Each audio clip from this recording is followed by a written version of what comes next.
Well, we have a lot of new content, so there's 9 new civilizations and all sorts of new buildings and units, but we really like to emphasize the new game systems that have gone in. So the biggest one of those is probably religion.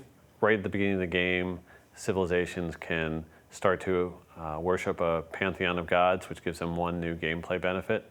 And it just kind of builds from there throughout the medieval and Renaissance periods. We really are excited about that system because it allows players to customize their strategies. When we released Civilization V, we had completely rewritten the combat system. We had completely rewritten the diplomatic system.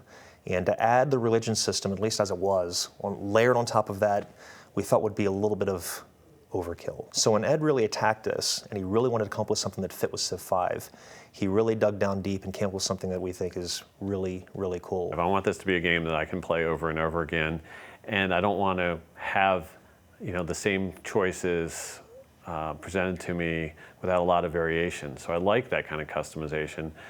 It's great now that we have the expansion. We have 34 different civilizations to play. So that's a lot of choice right there. When you start a new game up and you decide that you're going to go down the religious path, it starts in a couple ways. First off, there's faith. Faith is a yield in the game, just like culture, science, gold. You get it from buildings, like the shrine or the temple. You might find it among ancient ruins, things that you find. Once you just get up to that little bit of amount, you get to found a pantheon of the gods. It just happens. The clock starts ticking away towards getting a religion. You have to build up a lot of faith for that. And you choose one belief as your people's brush with religion. All of your cities automatically get the pantheon after that. It doesn't spread beyond your borders. It only starts spreading once you actually kind of elevate it to a full religion. How you get there is with a great prophet.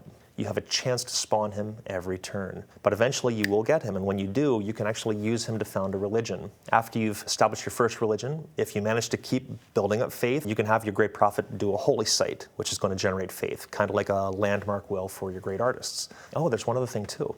I mentioned missionaries earlier. You can actually spend faith to build missionaries that will help you to spread your religion faster.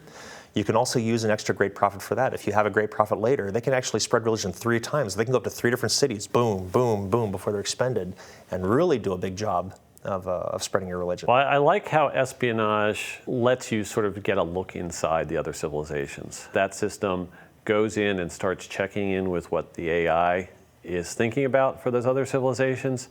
And if your spies have been there long enough and are of a high enough rank, you start to get little tidbits of information about what they might be planning. They can also rig elections. So every 12 turns, what they do if they're unopposed, if there's no other enemy spies in those city-states, is they'll increase your influence a little bit and drop everybody else's a little bit.